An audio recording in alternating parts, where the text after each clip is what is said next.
Aim high, shoot far, aim for the moon. If you miss, you'll hit a star. Welcome to Better Together, sharing our lupus stories. I'm so excited to be here with you all. Better Together is the gathering place to share our experiences of managing lupus and living our best lives. All right. I am so excited for us to have this start here.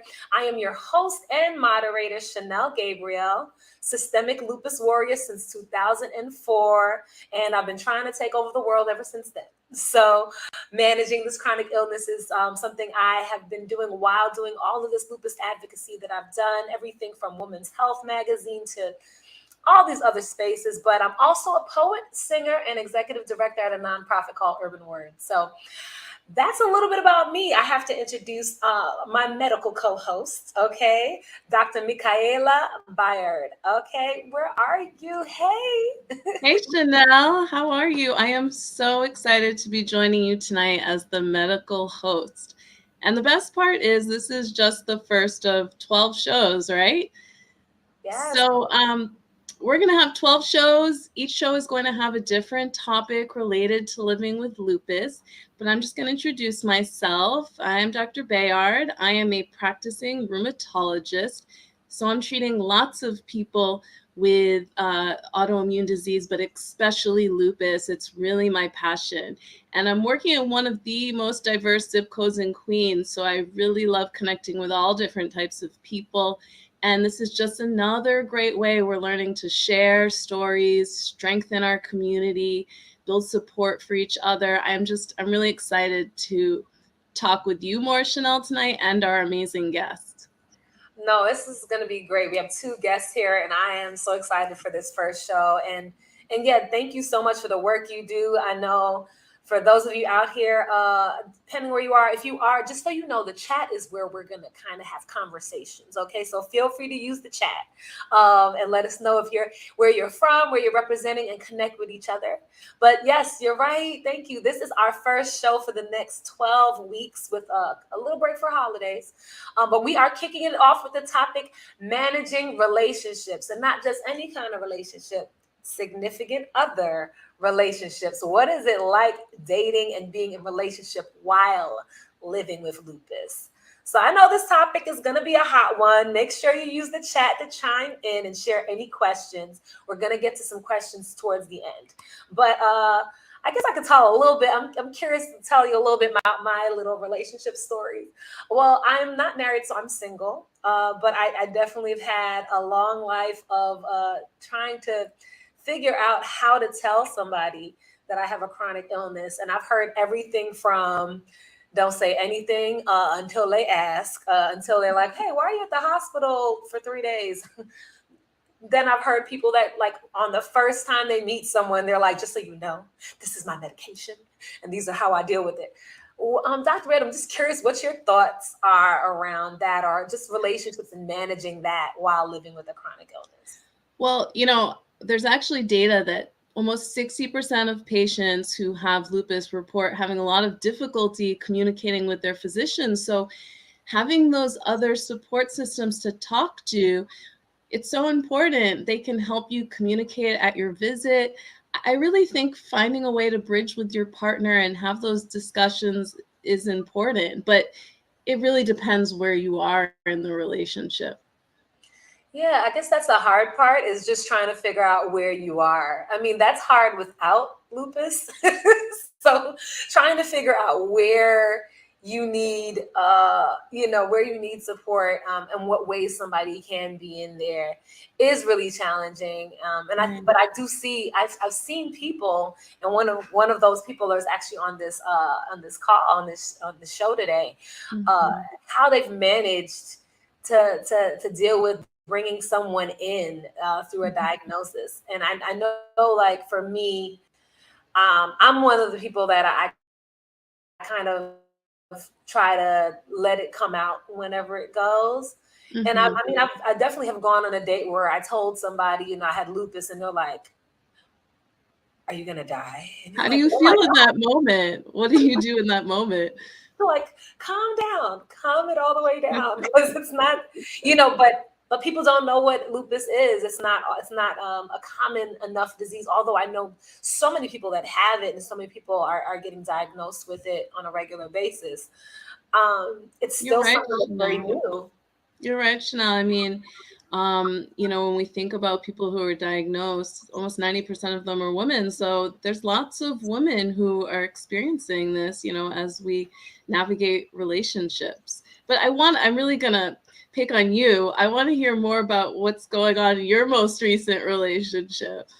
Oh, well, okay. So I got a little boo now. I'm a little bit off the market, but a lot of it was just me having to explain to them. And I mean, I would love our guests to talk more about this, but was me having to like really break down what lupus was, and not being frustrated. You almost don't want them to Google, because if they Google, they might find some other insane things that are not necessarily relevant to you, because lupus looks so different for everybody. Right.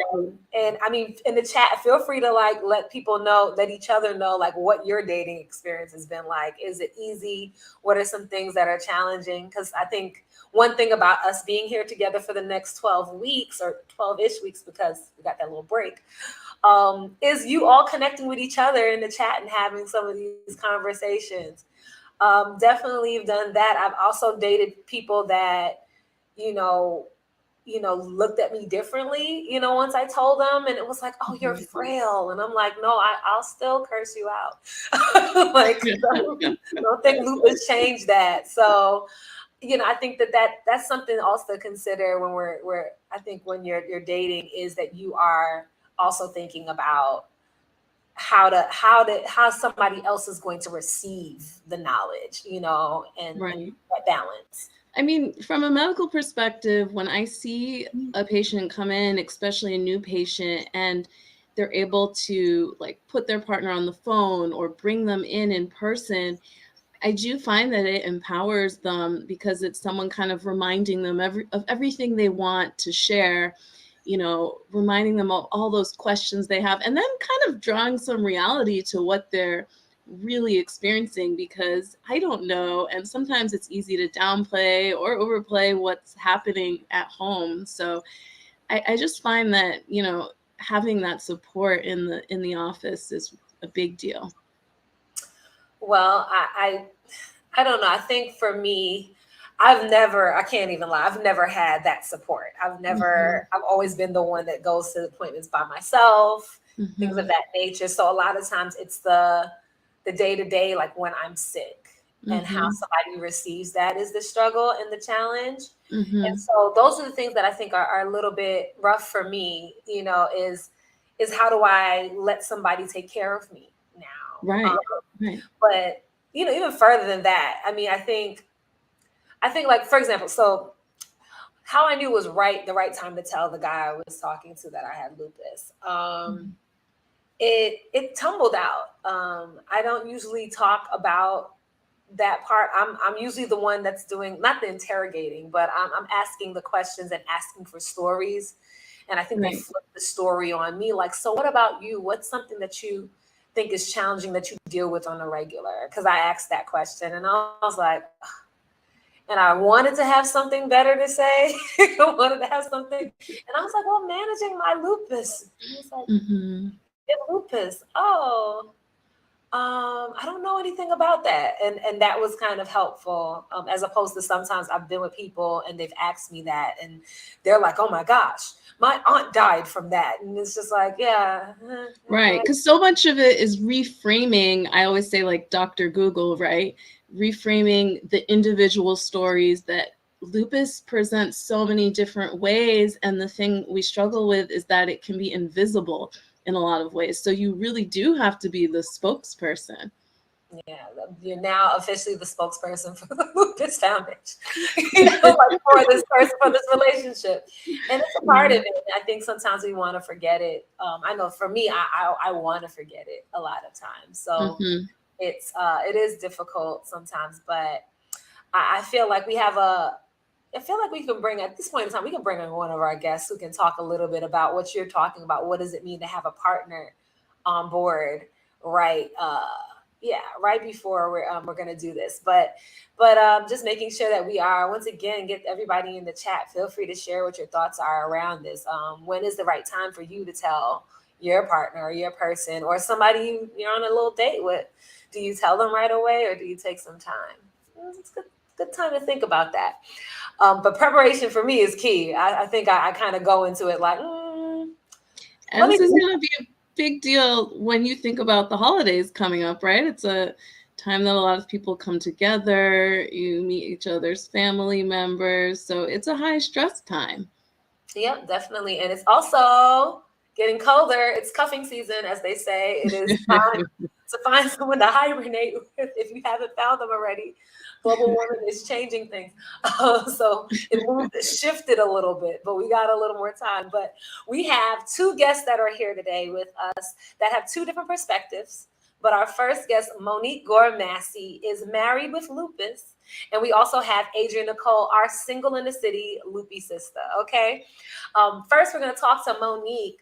Monique is a global and national lupus ambassador who's also known as the lemonade maker. She got married 2 months before she found out she had lupus. Wow. I'm so excited to bring you in this conversation. Monique Gore-Massey. Yay, welcome. I'm giving it up for both of you. Thank you. Thank you both for setting the stage. I'm proud of what you're doing. I'm looking forward to tuning in for the coming weeks. This is monumental. So thank you for having me here. Thank you. Thank you. So yeah, please share your story. I mean, to have it start, have your relationship and your marriage start right before finding out you have lupus. How please tell that story. Yeah, it's we have a few minutes. So I'm gonna get to the driver's side expressway version. Yes, 2 months before my marriage started, I found out that was my official diagnosis. But as many of you know, you're living with the symptoms, undiagnosed, misdiagnosis, the changing symptoms that had been going on for about 2.5 years. And the reason that I always express that is because I was diagnosed in New York City, a metropolis where you have great, quote unquote, access to care. There's a lot of diversity, but I was still misdiagnosed. I was still dealt with a lot of misogyny, bias. There was a lot of gaslighting that was going on. And so it's important that even though if you're living in a very metropolis rural area, that you stay on top of those symptoms, because you don't want to take it for granted that you're just going to the doctor and everything is okay. I bounced around from emergency room to emergency room, from Bronx to Staten Island for about 2.5 years. And within that time, I was dating. I will be when my husband met me, I was like, you are on a roster. I am checking out what the scene is like. I don't want to make any fluid commitments until I know that this person is going to honor this relationship. And lupus wasn't even part of the situation at the point.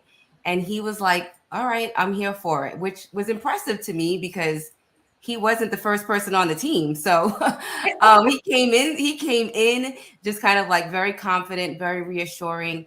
I didn't try to let my slip hang that I was not well. I used to work out quite a lot. I was a personal trainer on the side. I played softball, ran track. And so I did as much as I could to put on a good face and, keep myself looking together.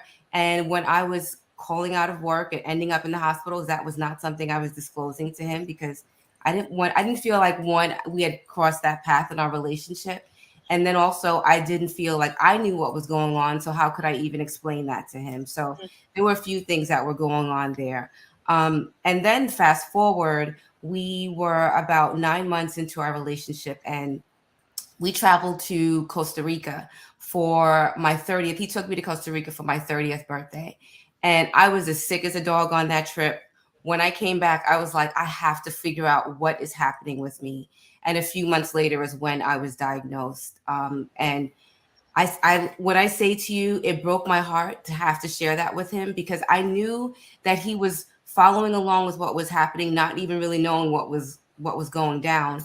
But to think that he had proposed, we were starting our life together. and then having to drop this bombshell. And so what I did was I said to him, when I went to that appointment, later on, I had a conversation with my family and I shared with him every single detail. I did not want him to feel like he was blindsided. And I told him, I really want you to have this information so that you can be better informed to pretty much tap out. And I said to him, if you don't want to extend the engagement, which is what I thought to do, I was like, I'm totally fine if you decide to move forward. I just didn't want him to feel as if he was signing up for something. And this disease is so unpredictable. And Googling lupus back in 2010, you saw the worst of the worst, right? There were not people like Chanel. There was not Dr. Bayard, putting out information. There were not webinars. There were not blogs of that nature. And so you saw one single kind of narrative. And unfortunately, that did not provide hope. And so I have to tell you, I really thank God for this guy, because I felt like he took his vows before he really had to. He said to me, and the words were, the future is looking bright. I always remember he used to say, the future is looking bright. And I used to be like, future is looking bright. Like, dude, do you see what is going on? I used to go to sleep as like Fiona the princess and wake up like as Shrek's Fiona.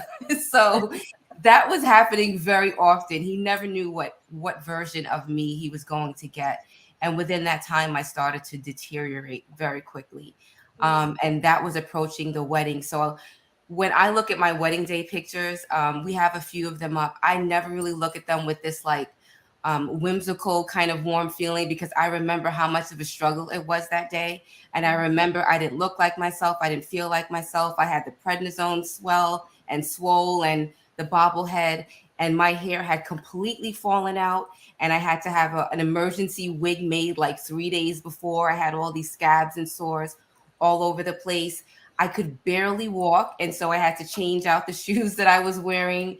I had an issue with the dress fitting me and then not fitting me. And then there was a lot of back and forth, because I gained all this weight from the prednisone within a matter of 2 weeks. So those were like some of the cosmetic things that were going on. But from a mental perspective, I just felt like I was not entering the relationship as my best self. And one thing that I learned from my husband, he used to always say we are Team Massey. So Massey is my married last name.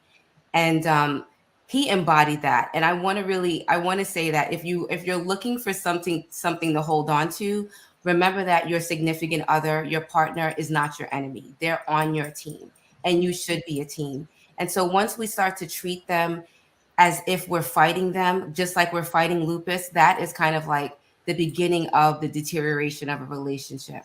And so within that time, after getting married, after going on our honeymoon, I came back and I was hospitalized because we decided to go to Brazil, the equator, for our honeymoon. I didn't realize that I was that photosensitive. And, we can kind of have these misnomers. Oh, I have all this melanin. Oh, I'm West Indian. I'm out in the sun. I'm blah, blah, blah. Okay, well, I found out really hard that photosensitivity and discoid is a very real thing. And that inflammation was extremely active. I came back and found out lupus nephritis. I was diagnosed with lupus nephritis about a month and a half after our wedding. So it was kind of like a continuing roller coaster of him getting diagnoses on top of diagnoses. It was lupus, lupus nephritis, pericarditis, vasculitis, fibromyalgia, clots. The kidney failure was happening. I lost my mobility in the first year of our marriage. So it was harrowing. I really have to say this, because people see us now and they're like, oh, relationship goals. I'm like, I would not want this for you, for anyone. I wouldn't. My husband is a very special man, and this is not for everyone. And I'm sure you could like these sort of adversities are not for everyone. I was gonna say, I mean, you laid out that story. If anybody put a story together, that was like a whole movie that you just captured in this short period of time. And I think, and I know your husband, and he's just, absolutely adores you and talks about that a lot, about just this idea of, I think he said, I have to learn to love every version of Monique. throughout the years. And I thought that that was powerful. Everybody, that part is relationship goals. Okay. That level of dedication to each other is the relationship goals. Definitely. I know the experience is insane, but I do have a question. And you mentioned that I'm gonna go back to the beginning because you laid everything out. I didn't get to jump in, but Yeah. you initially had something said, and this is something that I've always struggled with, and I've talked to other people living with lupus about that boundaries initially.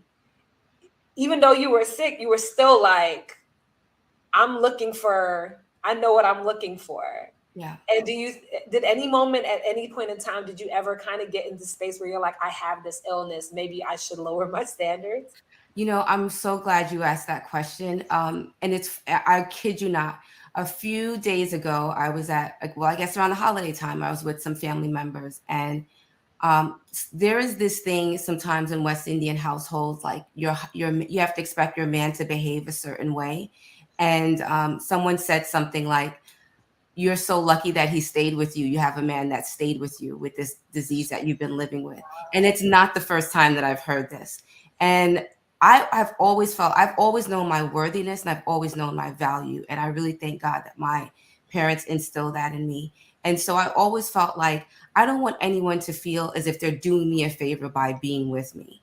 And so it's really important, whether you're living with lupus, fibromyalgia, an autoimmune condition, mental health, that you know your value, that you know how important it is that you are, not just what you bring to the table, but that you can build your own table. Because what happens then is we become minimized by just being our disease. And I'll give you an example. I remember about 2 years into our relationship, I was not very verbal. I could not walk. I had a home health attendant. I couldn't even get out of the bed. I was living in Depends. Yes. Like adult Pampers. That is not very sexy. You see all this? This was in adult Pampers. Okay. And so I remember like pleading with my husband and crying with him, like, I don't want you to treat me as your patient. I want you to treat me as your lover. I want you to treat me as your mate. And it can be really hard because they're seeing all of this stuff that's happening. And so they start to treat you like someone in a convalescent home. And so I had to start to find ways to like build myself up. When he came home, I would like try to prop myself up, put a good little wig on, put some lip gloss on, prop myself up in the bed, make sure I smell kind of fresh. Like I didn't want him to come in the house and like feel like he was seeing the worst of me all the time. I had to do things to encourage myself. Did that mean that I wasn't experiencing depression, anxiety sometimes, and loneliness? No, I definitely dealt with that. But one thing that we have to know going into relationships, we prepare for so many other things in our life. We prepare for jobs, careers, entrepreneur activity, prepare for your relationship, like build yourself up in that area to prepare what it is that you're looking for. And that's really what I think helped to ground me before going in. So my husband, whether he was treating me great or not, I always felt like I knew who it was that I was. Moni, so beautiful. Thank you for sharing so much. I can't, go ahead without kind of stopping and talking about all these symptoms you were experiencing. And we're probably not even getting a full sense of that timeline, and we know that unfortunately it takes a long time. We have data that says maybe even 6 years to get diagnosed with lupus.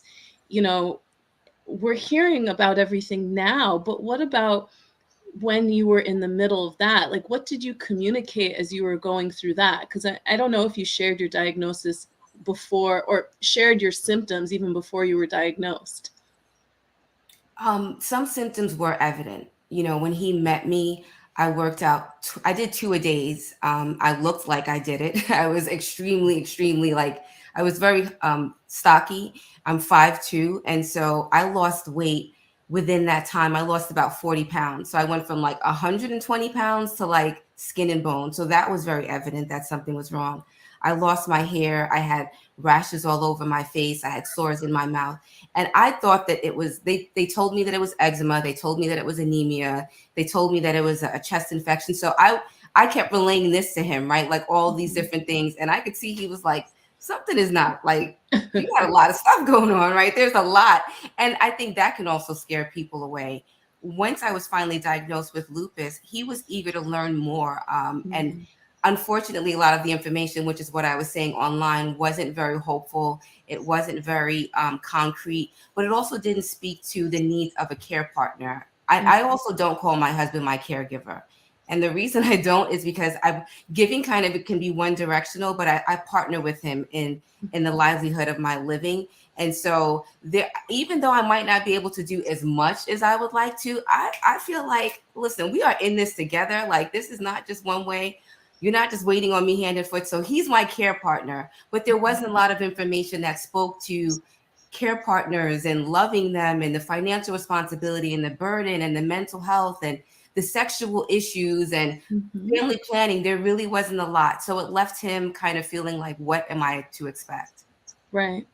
So do you bring him to appointments with you, or do you like to have him there? Like, what role does he play in that? So he doesn't have to play as much of an active role. And Chanel, she kind of hit it on the head in talking about like taking some of that responsibility back. When with the first few years, I felt like I was under house arrest and like I was being monitored.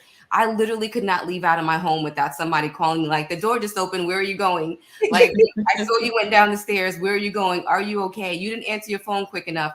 When I tell you, like, my mom, dad, my brother, caretakers had, like, there were 4 or 5 other people outside of my husband that had a key to our home. And if I did not respond to them quickly enough, they would bust inside of there. Sure. That was extremely intrusive. So by the time I got strong enough where I could go to the appointments on my own and have my own wherewithal, I just needed a little bit of that privacy, and I needed a little bit of that back for myself. But the first 5 or 6 years, my husband was with me for most of the appointments. And if he could not, my mom or my dad were with me during that time.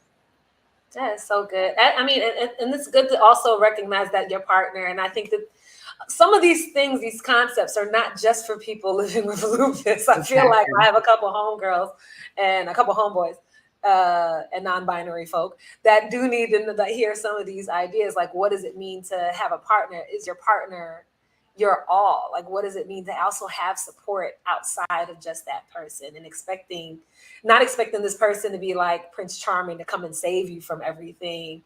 It sounds like you were very good about making sure that you were saving yourself, and that this person might have, brought the horse that you rode in on, but you were riding that horse.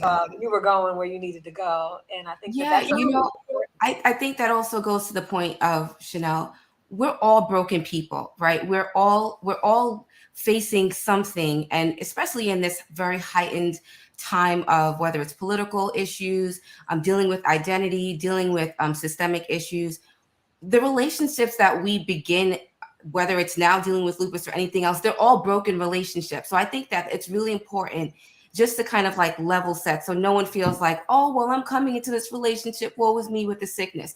Somebody else has something as well too. And so for us, where we are, we're constantly having to recalibrate on, where are you today? What are your goals? How can I help you get there? How can I nurture you? How can I validate you? How can I affirm you? How can I help you to reach those things without trying to get in the way of reminding you that you're a sick person? But we had to grow to that space. Like, that did not happen overnight. And I also had to realize, like, my husband has his own stuff too. So like, when people would make me feel like, oh, it's so good he's putting up with you, I'm like, I'm putting up with him too. You know what I'm saying? Like, you understand what I'm saying? Like, this again, we really have to do better with just trying not to minimize ourselves because of our disease state or the activity, or the lack of what we might be able to do financially, et cetera, as the disease changes.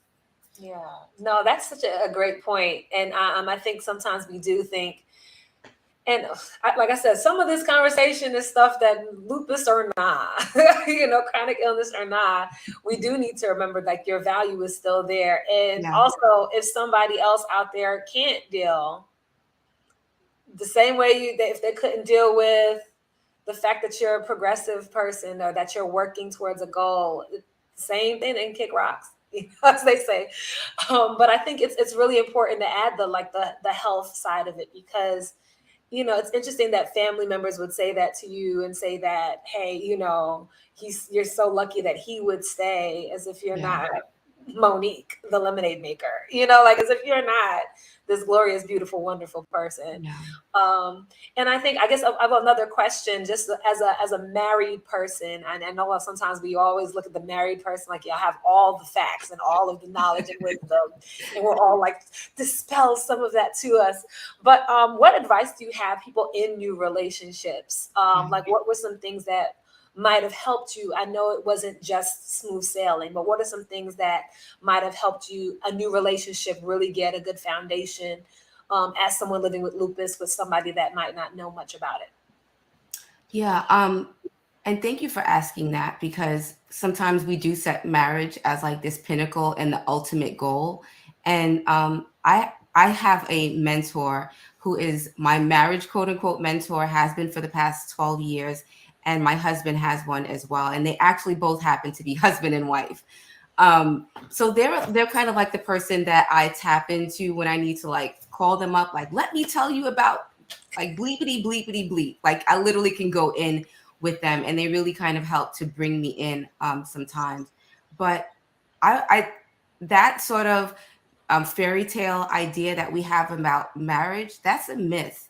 And I'm hoping that as we continue to have these conversations and really just be more transparent, that we can kind of help break down those concepts so that whether you're male, female, she, the, he, and they, you can be honest with yourself, because it's a whole process. Every single day, I have to wake up and commit myself to me first. I have to love me again, and then I have to commit myself to my husband.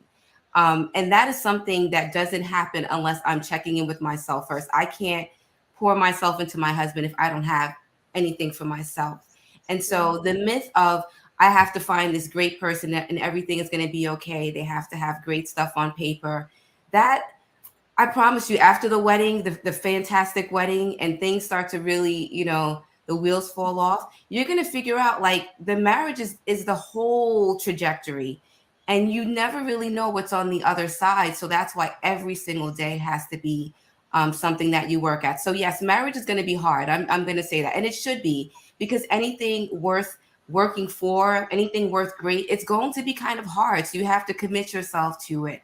And then again, don't glamorize it. You don't want anyone to put you like on this pedestal that is unachievable. So it's like, why would you do that for a relationship that you yourself want to be in, or do that to the other individual? Mm-hmm. Mm. Monique, thank you for being so open and honest. I think it resonates a lot with me as someone with a partner that, people see all of the good and the happy. And so it's so great for you to just be so raw and honest about the not so great days. I think we don't really share that a lot. No, it's true. And also, I've been saying it, but I feel like everybody might want to know this. Why do they call you the lemonade maker? Well, I actually started calling myself the lemonade maker. And this was after a long hospital visit. I was going on about 2 months, and I was dealing with severe onset depression. And the nurses were coming in and like, okay, you have so many people loving on you, showing you, all of this adoration, and you're still like all the way down here. And I was watching something on television about, they were just kids making lemonade. They had a lemonade stand. And I just remember thinking like, how resourceful are these little kids with their little rickety lemonade stand, 5 cents, but still just making it work, right? And so as I was sitting there in the bed, it was like God was speaking to me, like, what are you doing with all of these issues? What are you dealing with as you're being in this bed? What are you dealing with not being able to work, not being able to go up your stairs? I mean, I had been married 2-3 years. And when I say just even from an intimacy level, that was really hard, right? Like, how do you have that sort of level of affection and intimacy when you can barely even hold your head up? That's a whole other we'll deal with family planning and intimacy, a whole other webinar. But so I had to really kind of start to look within myself, like, you know what, Mo, what are you doing with all of these different lemons? And everyone's lemons look very, very differently. And so I was like, I got to start making some lemonade. I got to be a lemonade maker.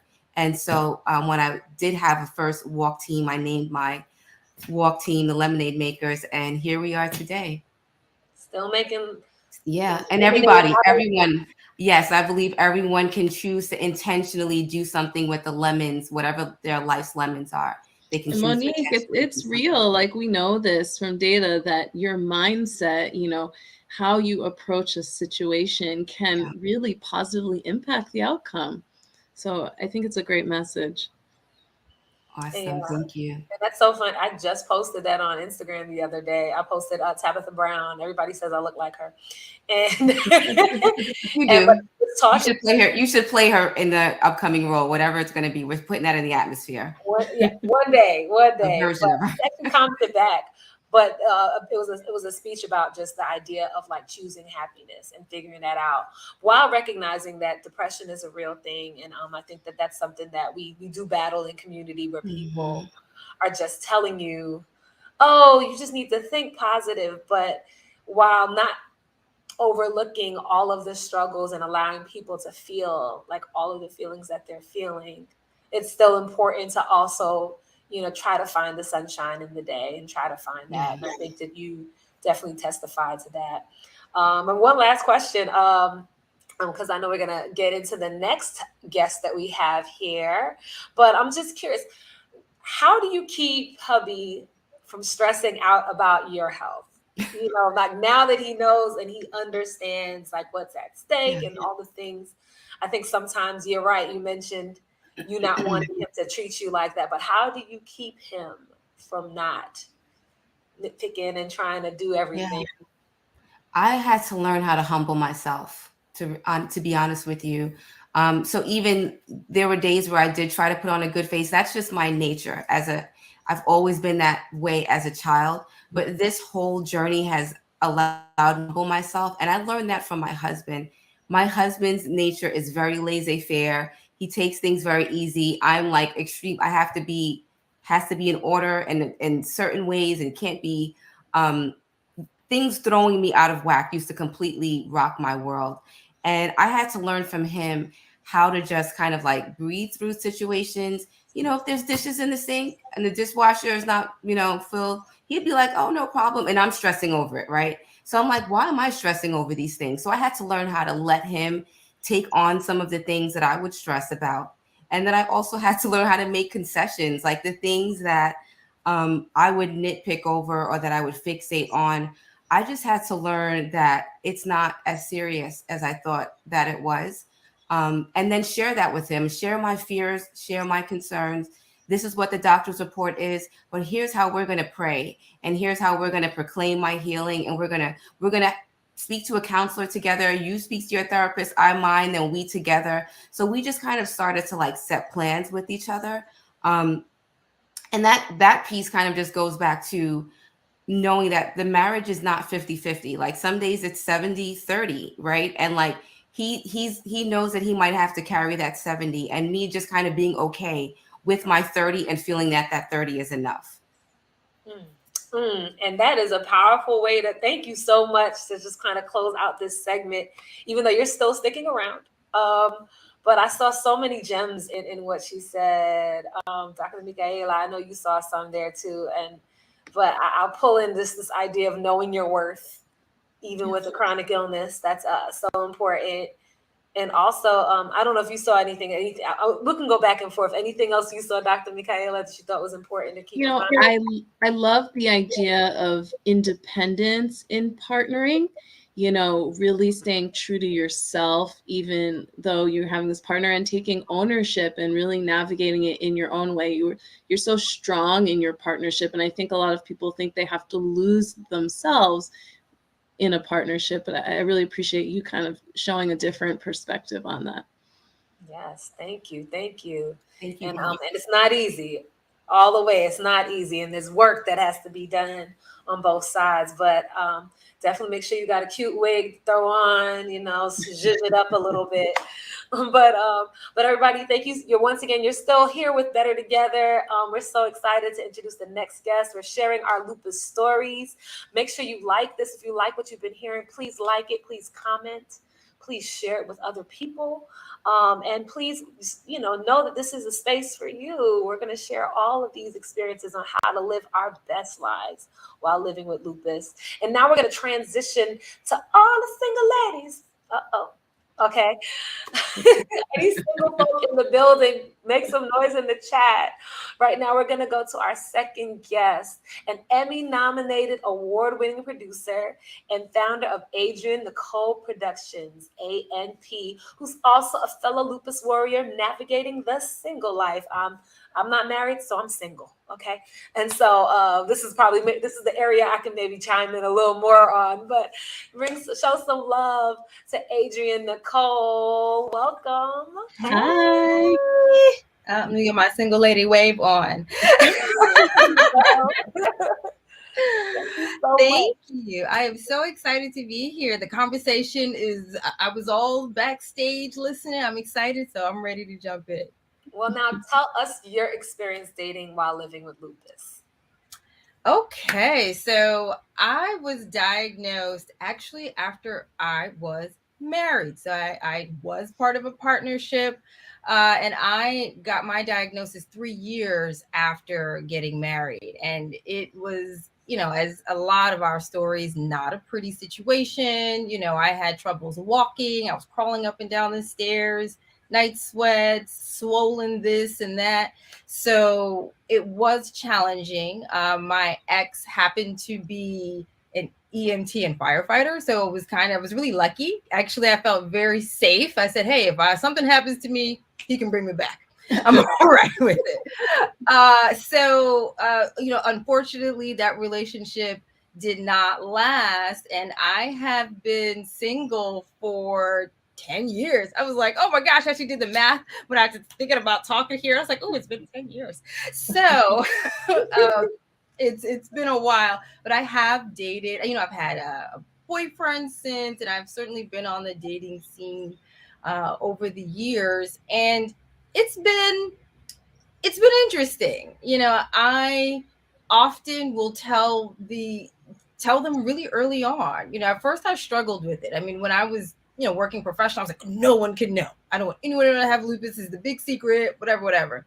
And as I became more comfortable and started advocating and really taking the story public, I'm like, well, I can't really hide this. And I don't want to hide this, because you're going to have to deal with this at some point, right? You're going to want to know why I'm getting lab work every 2 weeks. You're going to want to know why I'm seeing like 5 specialists in 3 weeks, Mm-hmm. So, and I also want to be with someone who can manage that and, and is okay with that, and is okay with knowing and being able to, to help, right, when things don't go well. And you're not going to know that. I'm not going to feel genuine. It's not going to feel right if I just kind of pop that up 6 months in. So one relationship I did have, he was incredibly supportive and really great, but he always felt so bad, like when something would happen, and I'm like, I don't need your sympathy. Like, I need you to support, like, just to be there. Like, I don't need you looking like you're crying at the other end of the couch. Like, that's not making me feel better. That's not helping me. I'm not crying. Why are you crying? Right. I was just like, how about the strong one here? So I just look for partners who can really partner with me in the process.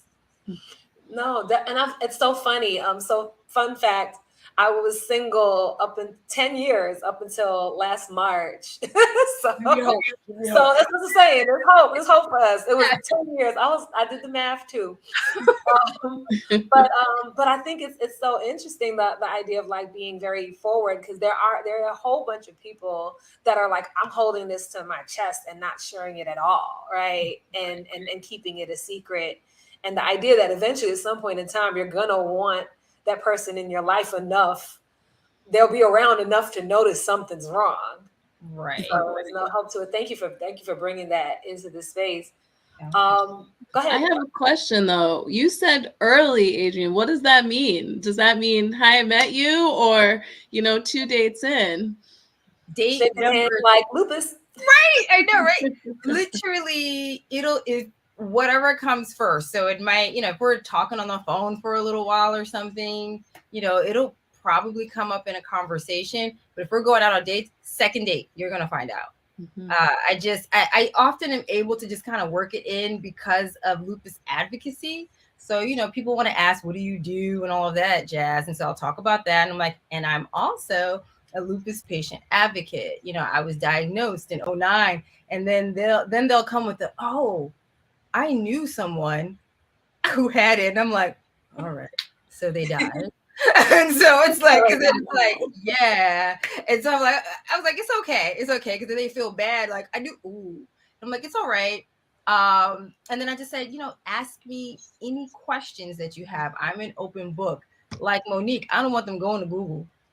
I'd rather you ask me, because Google is a hot mess when it comes to the information that's out there. And I'm like, hey, I feel well. I don't always feel well. And this is what that looks like. And so I find that most people they just want to have information. They want to know. Like, actually, I just started talking to someone recently, and he's like, well, what does your, yes. No. And he said, he's like, well, what does that look like for you? Like, what does your worst look like? Because I mean, you can see, the best in the fact that he's interested in asking those sorts of questions, really shows some sort of care, right? Or interest, and you're not running away. But I haven't found that most guys are like, I'm out of here. That's scary. They want to know. They want to know more. No, and thank you for, I think that's also heartwarming, because I think a lot of times we think that if we do say it, they're going to run away. Right. But I guess that goes back to also what Monique was saying, like, also trust that you're fly, like you're awesome, like you deserve. And if they can't deal with it, they were just whack. I make up stories in my head. I'm like, you know what? They probably can't kiss anyway. You know what? He probably got some drama that I don't know about yet. I make those stories up in my head to help me through those moments. But you also highlighted something that I thought was interesting too, because I went through it as well, where a guy I was dating, it was the first guy that ever came with me to the hospital. I was in the ER. And he looked at me with those puppy dog eyes, like, and I'm literally thinking it's fine. So, and so it's interesting that you brought that up. And I'm sure that that's something that we, have experienced, where people are like, oh my God, and they're sad for you. And that's not helpful. You feel like someone's pitying you, right? Yeah. Yeah, it's just, that's never the goal. So I guess arming them with the information is something that could really, really help. Yeah. And yeah. I think that Adrienne brought up a great point, is like, all of you are so involved in your community and advocacy. So that's kind of a great starter point. I mean, it seems like that's what you use, Adrienne. Is that something you do, Chanel? No, I just kind of say I got it. I got it. I know I look great, but I don't always look great. Like that much I definitely do. Like what Adrienne says, like sometimes I don't look great. I look amazing, and sometimes my outsides don't match what I feel on the inside. But I know how to manage it. It is unpredictable sometimes, but for the most part, I know for me, I'm like, I know what I need to do. And I just try to share that with them. But that's real. And there are, we talk about lupus being invisible, but there are real physical symptoms that people experience. You were talking about, the effects of steroids earlier, Monique, and I think you were too, Adrienne. Like, those can be starting points, to talk about. You may be seeing this, and you know what? This is, a result of using this. Right. I mean, every now and again, like if I flare, a cane is probably going to come out, at some point. So it's like, be prepared for that. Just, it's not going to be cute all the time. It's cute most of the time, but not all of the time. Mm-hmm. But I'm sure you have a fly cane too. You can put some bejewels on that thing. We have some people in the chat that are also adding questions, because we are here, and this is a conversation, and just wanting to make sure that we support everybody that's here if they have any questions for our amazing guests, because you both really shed so much different perspectives. Some intersect, and some were very unique to each other, but definitely not unique to the lupus experience. So definitely appreciate you all. If you have any questions, make sure you put in the chat. But I think we have some really good takeaways, some really good moments in here about dating, about marriage. It just seems like knowing yourself and knowing who you are. And Adrian, also, I feel like you had a really good moment where you were like, you kind of had like a script in a sense, and you kind of had a way to roll it out that I thought was really.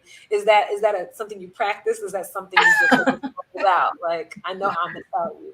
I mean, it's certainly something that, in the beginning of like my dating time, I thought about, like, how am I going to talk about this? When do I bring it up? Do I sit on it? Do I say it now? And now I just kind of have now it's natural. It's like I said, date number 2, you're going to find out. Maybe date number 1, I'm not going to all of a sudden, next week not have lupus. So you might as well know as soon as possible. So I'd rather you, kind of like Mo, I'd rather you tap out now, and, we can deal, we don't have to kind of get any closer, or we can, you can accept it as it is right now, and then we can figure this out. So it's natural. It's rolling off the tongue now. But building on that, once you've kind of shared, what has been a really good way someone has shown up for you? I mean, of course, no one wants to feel like pitied or anything like that, but what's a good way someone showed up for you?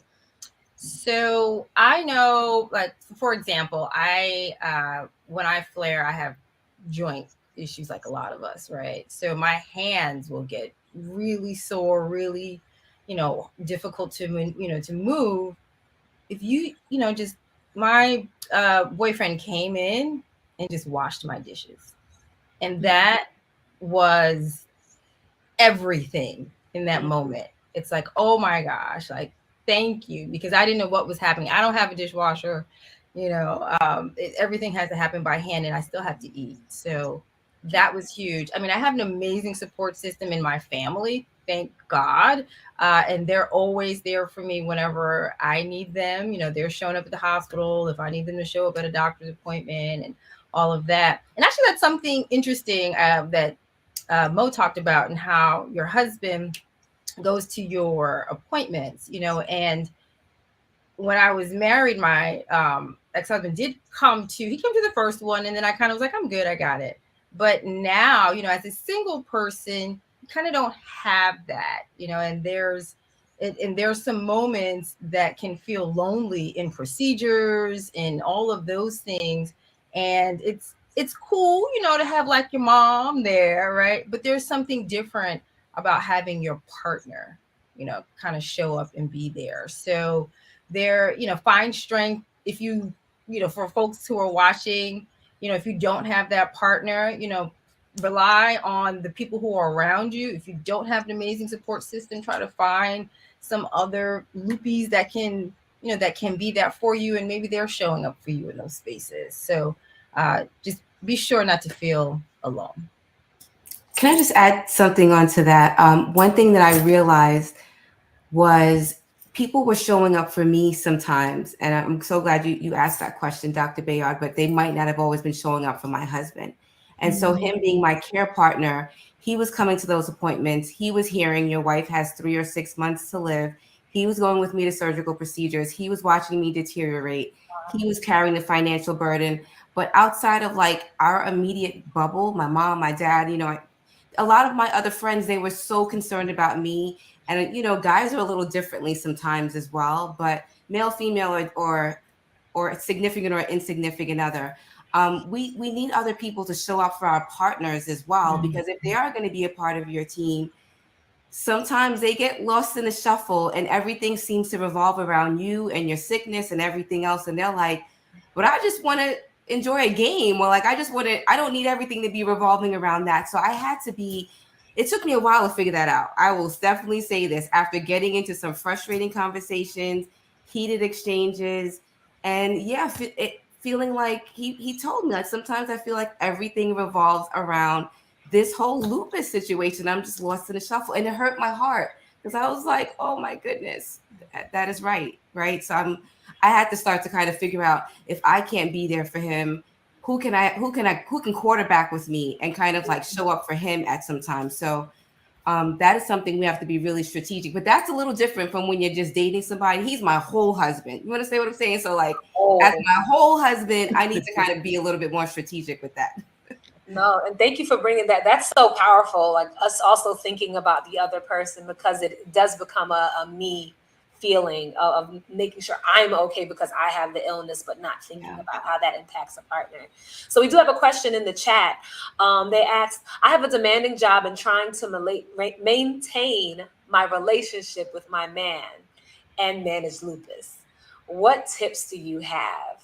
Any tips? Got a demanding job, that balance.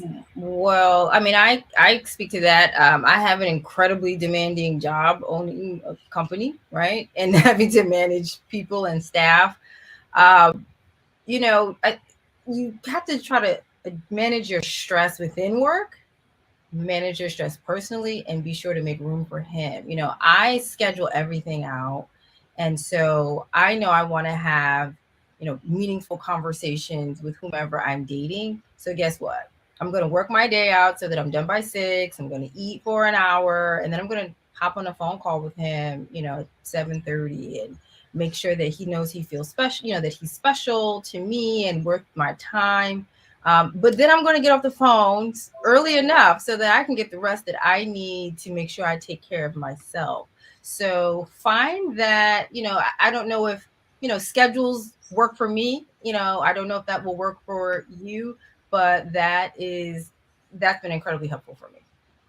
Balance, managing time. Anything, Monique? A lot too. Yeah, Adrian, she has some terrific gems there. For myself, I had to remember that as much energy as I put into going hard in the paint with everything else that I'm doing in my endeavors, I need to do that in my relationship and for my partner. So what happened was, on the days where I felt good, I tried to do everything, be everything to everyone, and then I would crash. And I did not have much left to offer my partner. So again, I had to learn this the hard way. I needed to save something, not just for myself, but I needed to save something for him. So on the days where you feel like, oh, I'm being everything in my job and I'm excelling in so many different ways, what have you left for your relationship to grow? And if you don't leave anything, then you can't expect there to be anything to grow. Period. That was great. That was great. We got one more question. I think we have time for one more question.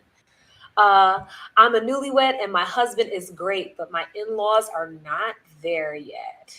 Ooh, in-laws. How can I help my in-laws understand our challenges?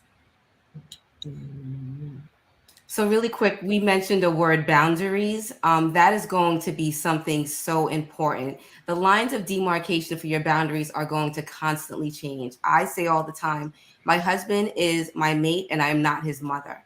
And I have to constantly kind of keep those lines of boundaries also for the in-laws, because even though I might not be able to be, again, certain areas might not be totally fulfilled, I'm still his wife. I'm his all and his everything. And so I have to keep them out of places. Everything, they don't have to know every little issue, you know what I mean? And we don't have to bring them in and put the white flag up all the time. So boundaries, healthy boundaries, loving boundaries, I would say. I mean, let me know if we have time, but I'll say for me, what I did, and even in other relationships where people kind of don't get it, I make sure that you actually see it then. Since you can't understand what I'm articulating, then come see how I don't look well, so that can maybe give you some sort of perspective to understand why I'm not showing up to some event or, something else. So, I mean, I'm seeing two big themes here. It's boundaries, it's expectations. And I think, as we get into these next topics, it's going to encompass a lot of these issues because, how you're taking care of yourself, as you mentioned, Monique, sleep, nutrition, exercise, how you feel and you self-present to other people. We talked a lot about making yourself feel good about your appearance. We want to tackle all these issues, and we have some really exciting topics coming up. It's not limited to family planning, as Monique mentioned. We're also going to be talking about stress management. So I think today was just a great kickoff to really stem all of these great conversations about these big topics. Yes, definitely. I mean, and just have to say, everybody, please, if you could put some love in the chat, thank Monique and Adrian for being our first guests for our first show and for really kicking off this conversation around relationships. Thank you, guys. Thank Yeah. you. Thank you both. Thank you, Adrian. Thanks, Mom. So we just have to mention that next week's show is going to focus on nutrition, lupus, and the holidays. We're going to have the lupus dietitian, Tanya Freirich, join us. But to close out, we have like a really special treat. Our own co-host, Chanel, who is also a very talented spoken word artist who I've had the pleasure of hearing, is going to close out for us. So thank you again, everyone, and take it away, Chanel. When the ball drops at midnight and there's no one to kiss, when there are no fireworks from someone's fingertips, when it seems that every singer on the radio and every song wants to remind you that they got a boo and you just got you. When another year passes and you are still single, know that you still have value. That solitude doesn't have to be a great comforter of stones swallowing you whole. Singleness is not a badge of brokenness. You are not a broken mess. You are not less. There'll be nothing he or she or they can say that can match you loving the echo of your own name. You may not have a significant other, but you are still significant. And there is no other you, silly, awkward you. Don't go missing the point of life, which is to enjoy all that you are given and enjoy living. Realizing your heart is one skip away from death. It takes nothing for the breath in your body to be stuck in your chest, one step away from an accident, one traffic light stop, one wrong move from being left motionless, and you are here. Worried about a person that doesn't yet exist, that you can't be sure will be a gift versus another headache to add to your list. Trust that the pressure of being solely responsible for someone else being happy has destroyed many a relationship. And now you swear that joy can only come by finding a partner, ignoring the amazing person that's been within you all this time. And the Bible says, he who findeth a wife findeth a good thing, but never forget, you already were the good thing long before they found you, already worth worshiping.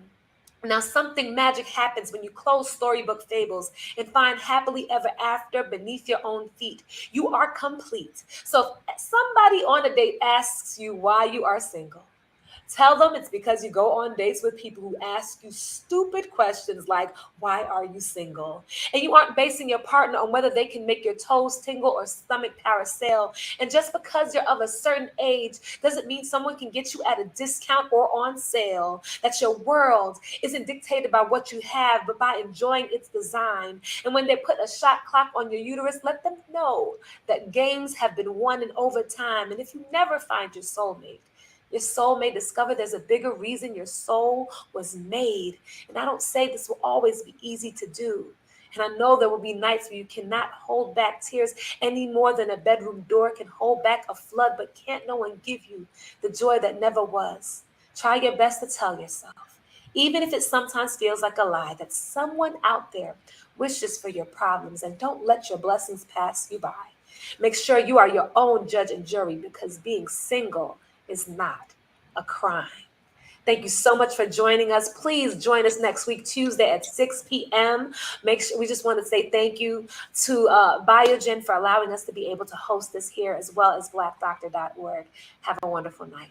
See you next week.